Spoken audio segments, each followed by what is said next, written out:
ஓம் நம சிவாய.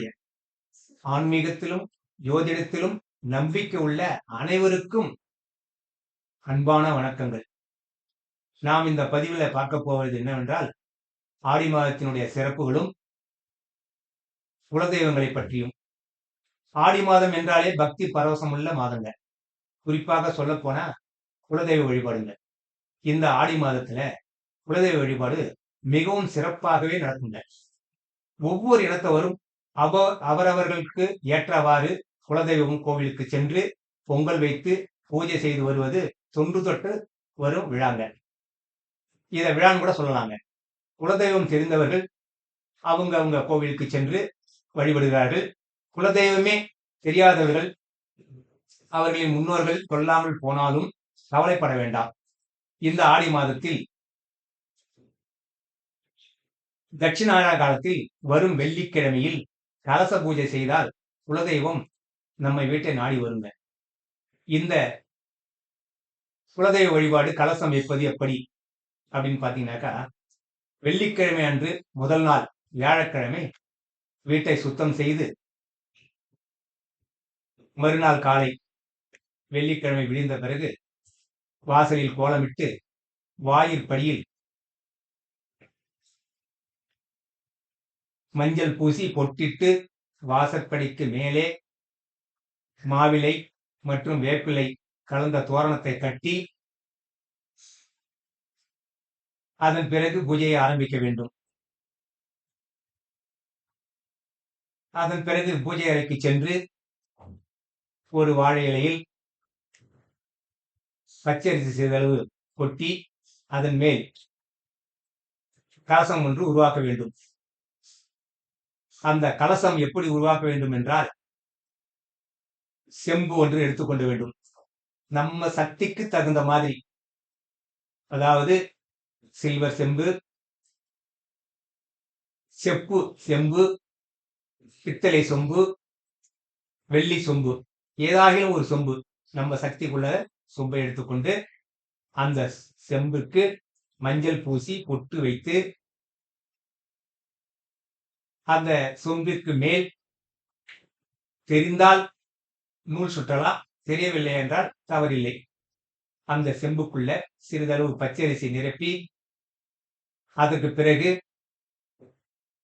மஞ்சள் கிழங்கு, ஜாதிக்காய் 1, ஏலக்காய் 2, சந்தன வெள்ளை 2, பச்சை கற்பூரம், வெற்றிலை பாக்கு, அதாவது குறிப்பாக களிப்பாக்கு, 5 முக ருத்ராட்ச கொட்டை 1, கல் உப்பு கொஞ்சம், வலம்புரி சங்கு சிறியதாக இருந்தால் வைக்கலாம், இல்லை என்றால் தவறில்லை. கோமதி சக்கரம், எலுமிச்சம்பழம், அதற்கு பிறகு 1 ரூபாய் நாணயம், வசதி இருந்தால் தங்க நாணயம் அல்லது மூக்குத்தி, ஏதாகிலும் ஒன்று செம்புக்குள் போட்டுவிட்டு, செம்பின் கழுத்து பகுதியில் மாவிலை ஒரு கொத்து வைத்து, அதற்கு மேல் ஒரு தேங்காய் எடுத்து அதற்கு மஞ்சள் பூசி பொட்டு வைத்து விட்டு செம்பின் மேல் வைக்க வேண்டும். மேலும் அந்த கலசத்திற்கு நகை இருந்தால் போட்டு, பூ மாலை போட்டு கலசத்தை உருவாக்கிய பிறகு 108 மல்லிகை மலர்களால் லக்ஷ்மி அர்ச்சனைகள் செய்து, சர்க்கரை பொங்கல் செய்து வழிபாடு செய்து வந்தால் நமக்கு குலதெய்வம் நம்ம வீட்டை நாடி வருங்க. இதே மாதங்கள்ல கூடுமானவரை பார்த்தீங்கன்னா, வரலட்சுமி நோன்பு விரதம் இருப்பவர்கள் இதை செய்ய வேண்டும் என்ற அவசியம் இல்லை. ஏனென்றால் இரண்டும் ஒன்றுதான். இதன் பிறகு முறைப்படி கலச பூஜை செய்வதால் நம் வீட்டிற்கு லட்சுமி கடாட்சம் கிடைப்பதுடன் குலதெய்வத்தின் அருளும் இந்த கலச பூஜை செய்வதால் நமக்கு கிடைக்குங்க. அதன் பிறகு பாத்தீங்கன்னாக்கா, முக்கியமா மாங்கல்யம் பாக்கியம் கிடைக்குங்க. அதோடு முன்னோர்கள் இட்ட சாபம், குழந்தை பாக்கியம், பிதிர் தோஷம், செய்வினைகள் ஏதாவது இருந்தால் அது போக்கிடும். தொழில் வளர்ச்சி இல்லாமல் முடங்கி கிடப்பதற்கு மறுபடி அந்த தொழில் வளர்ச்சி உண்டாகும். செல்வ செழிப்பு உண்டாகும். பால் பாக்கியம், கால்நடை பாக்கியம், மண்மனை பாக்கியம், தடையிருந்த திருமணம் நடக்கும். புதிய தொழில் ஆரம்பிக்க நேரிடும். உடலில் நோய் இருந்தாலும் பூரணமாக குணமடையும். எனவே இந்த பூஜை செய்வதால் குலதெய்வத்தின் அருள் பூரணமாக நமக்கு கிடைக்குங்க. இதை கடைபிடிக்க முன்னோர்கள் அசைக்க முடியாத நம்பிக்கையுடன் இருந்தாங்க. அடுத்து பார்த்தீங்கன்னால் ஆடி மாதம் 1ஆம் தேதி மாத பிறப்புங்க.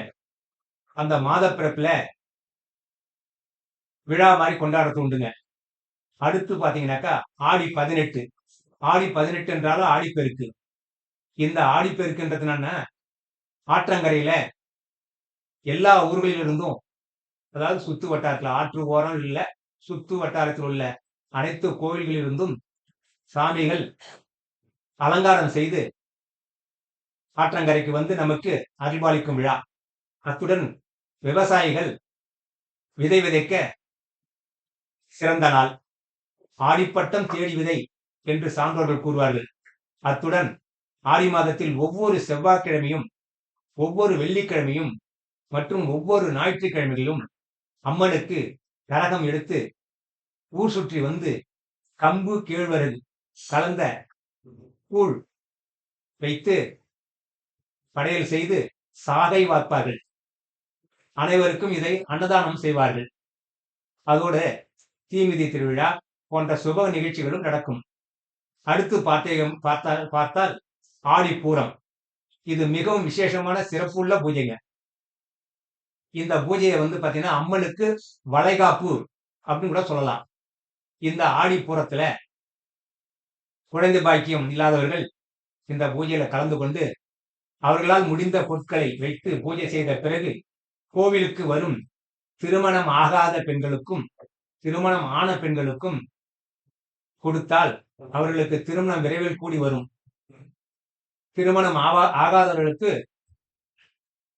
திருமணம் கூடி வரும். திருமணம் ஆனவர்களுக்கு குழந்தை பாக்கியம், மாங்கல்ய பாக்கியம் கிடைக்கும். இதில் என்ன வைத்து வழிபட வேண்டும் என்றால், ஒரு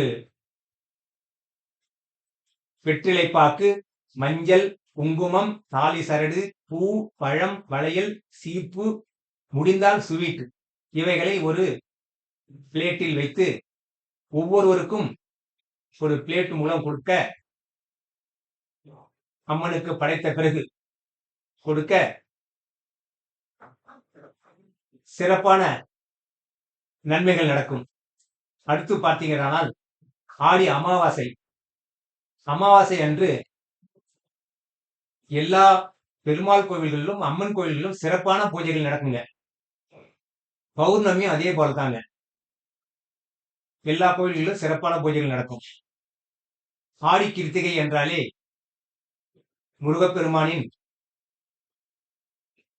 6 படை வீடுகளிலும் மிகவும் சிறப்பாக திருவிழா போன்று நடக்கும். ஆடி கிருத்திகை என்று நாம் முருகனுக்கு விரதம் இருந்து வேடிக்கொண்டால் அனைத்து நன்மைகளும் முருகப்பெருமான் தடைப்பட்ட அனைத்தும் நடத்தி வைப்பார், நல்லதை செய்வார். சுக்குக்கு மிஞ்சின வைத்தியம் இல்லை, சுப்பிரமணியனுக்கு மிஞ்சின தெய்வம் இல்லை என்பது போல முருகப்பெருமான் தடைப்பட்ட அனைத்தையும் நமக்கு நிறைவேற்றி வைப்பார். அதன் பிறகு பூஜை அறை அமைக்கும் வழி எப்படி என்றால், நம்ம முன்னோர்கள் வீடு கட்டினாங்கனாக்க பூஜை அறையை பெருசா வைப்பாங்க. ஆனா இப்ப பூஜை அறையை சுருக்கிட்டாங்க. அதுவும் வாடகை வீட்டுல போயிட்டு நம்ம இருக்கிறோம்னாக்கா பூஜை அறையே இல்லைங்க. அதனால நீங்க கவலைப்பட வேண்டாம். ரெடிமேடா மரத்துல பூஜை அறை செய்து விற்கிறாங்க. அதை நம்ம வாங்கிட்டு வந்து பூஜை செய்யலாம். குறிப்பா பாத்தீங்கன்னாக்கா கிழக்கு திசை பார்த்து அமைக்கலாம் பூஜை அறையை. முடியவில்லை என்றால் வடக்கு பார்த்தும் அமைக்கலாம்.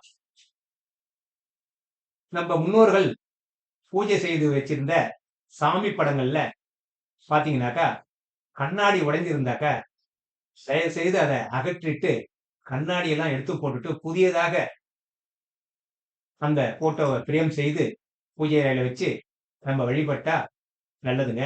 அதே மாரி விக்கிரகங்களும் உடைஞ்சிருந்தாக்கா, சேதப்பட்டிருந்தாக்கா, அத எடுத்துட்டு போயிட்டு கோவில்ல வச்சிடலாங்க.